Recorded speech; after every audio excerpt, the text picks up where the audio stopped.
The world has always believed it would see the end coming. They imagine sirens, explosions, something impossible to ignore. But what if the most terrifying prophecy ever written didn't arrive with noise? What if it arrived with hoofbeats?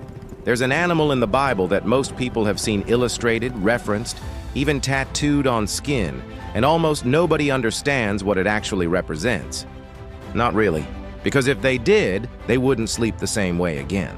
The book of Revelation describes something so specific, so structured, so devastatingly precise, that scholars have spent centuries trying to soften its edges. But the edges don't soften, they cut. And at the center of the most haunting vision in all of biblical prophecy stands not an angel, not a demon, but a horse. 4 of them, actually, and nobody, not one civilization, not one empire, not one generation, was ever truly prepared for what they carried. They weren't just animals. That's what made them terrifying. When the horses of Revelation appeared in the visions of John, there was no sound of hooves on dirt roads, no smell of sweat or leather. There was only silence. A silence so thick, it felt like the world itself had stopped breathing.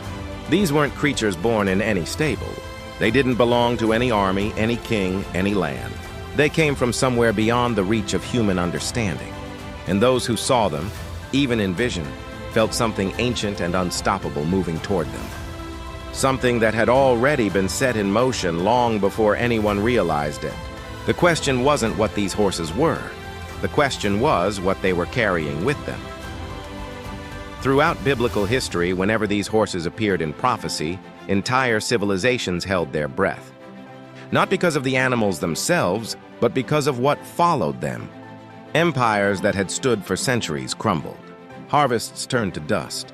Wars broke out with no warning and ended with no mercy. The people who lived through those moments didn't call them coincidences. They called them signs. And the prophets who wrote about them weren't speaking in metaphors for the sake of poetry. They were describing something they had seen, something that left them shaking. Every time a nation ignored the warning carried by these visions, the consequences rewrote its future. And now, buried deep inside the pages of one specific book, the most haunting prophecy of all was waiting to be unsealed. The book of Revelation wasn't written in comfort. It was written in exile on a remote island called Patmos, by a man who had seen things no human language was built to describe. And in chapter 6, something shifted. The Lamb, the one deemed worthy to open what no one else could, reached for the first seal. The room, if there was one, must have gone completely still. And then it broke open. A sound like thunder rolled through the vision. And out of that sound came a horse, white, brilliant, moving with a purpose that felt older than time itself. Its rider carried a bow. A crown was given to him. And he rode forward, not charging, not rushing, just advancing steadily, like something that had always been coming and had finally arrived. To understand what that vision meant, you have to feel the world John was living in. The early Christians weren't sitting in peaceful churches. They were hiding. The Roman Empire had turned its full weight against them. Believers were being executed in public, used as spectacle, erased from history one name at a time. Fear wasn't an emotion.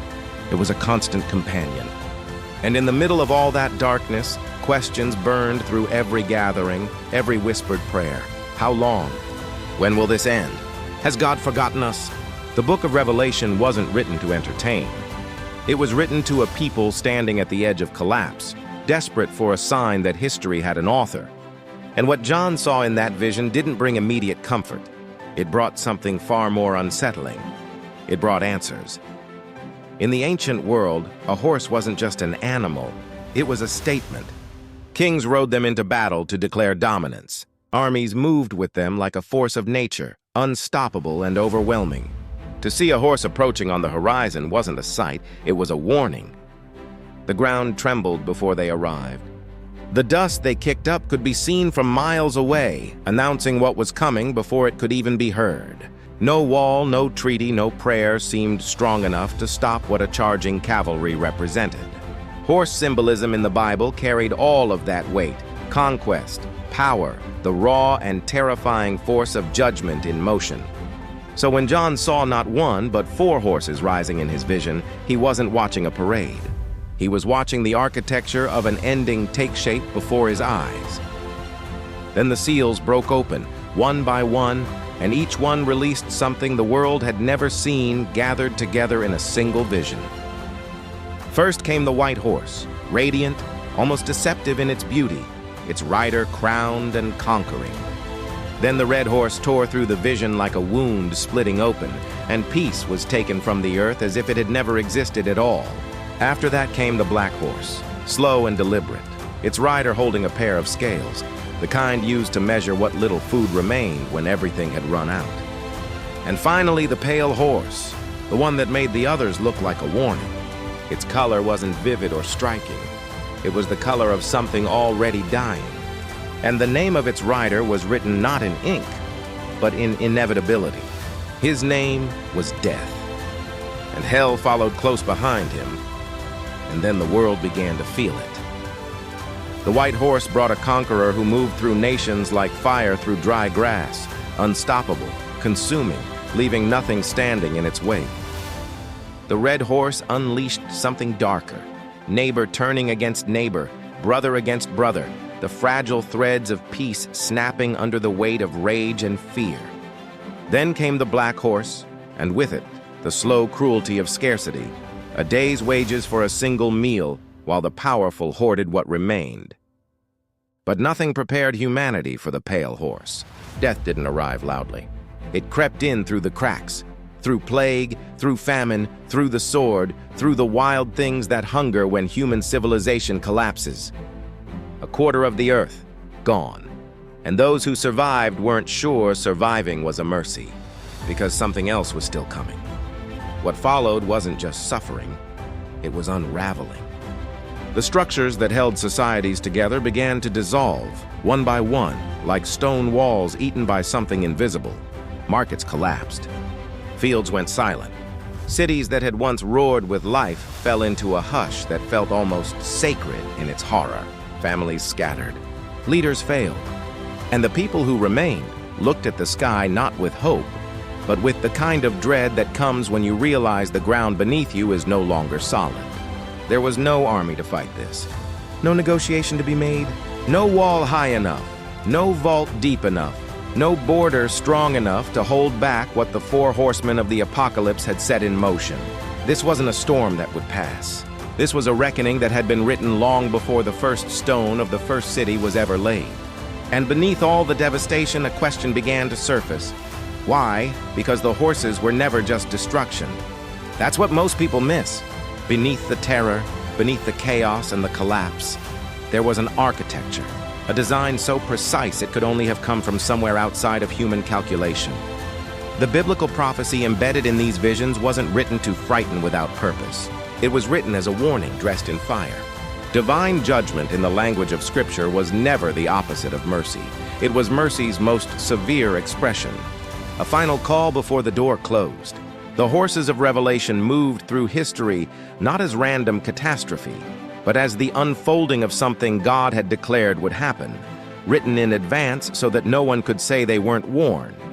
The book of Revelation wasn't a prediction made in despair. It was a blueprint revealed in sovereignty. And that blueprint pointed to something far beyond judgment. It pointed toward an ending that was also, somehow, a beginning. And yet, standing in the present, it's impossible not to feel the weight of that blueprint pressing against the edges of modern life. Wars that refuse to end, famines spreading across regions the world had already forgotten, diseases emerging from places no one was watching, economic systems groaning under pressures that no policy seems capable of relieving. Nobody calls them seals. Nobody speaks of apocalypse horses in the evening news. But the patterns, the rhythm of collapse, the sequence of crisis following crisis, carry a strange familiarity for anyone who has read the biblical history carefully enough. It doesn't take a theologian to feel that something in the architecture of the world is shifting, that the ground beneath civilization is moving in ways that feel less like accident and more like inevitability. And for those paying attention, one question keeps returning, a question that refuses to stay quiet. What if the signs were never meant to be obvious? What if that was the point? that they would arrive quietly, gradually, woven so naturally into the fabric of everyday life that most people would never stop to look up. The apocalypse signs described in Revelation weren't painted in neon. They were written in the language of history, in the slow erosion of peace, in the creeping weight of scarcity, in the faces of people who sense that something is wrong but can't quite name it. John saw it all from a rocky island, alone, with nothing but the vision and the weight of what it meant. And he wrote it down, not so the world could panic, but so that when the moment came, when the hoofbeats grew close enough to feel in the chest, someone, somewhere, would recognize the sound. The real question isn't whether these things are coming. The question is whether they're already here. And so the horses ride on, not as ancient relics locked inside the pages of a book, but as a vision that refuses to fade, a prophecy that refuses to age. The book of Revelation wasn't written for a single generation. It was written for every generation that would ever look at the world and feel deep in their chest that something is shifting, that something is coming. You've just walked through one of the most powerful and misunderstood prophecies in all of biblical history. And now the question belongs to you. Do you think the signs described in Revelation are closer today than most people realize? Have you ever looked at the state of the world and felt something that you couldn't quite explain? Leave your answer in the comments, because this conversation is bigger than any one person, and your perspective matters. And if this kind of content moves you, challenges you, or makes you think differently, make sure you're subscribed and have notifications turned on. Because what's coming next goes even deeper. Don't miss it.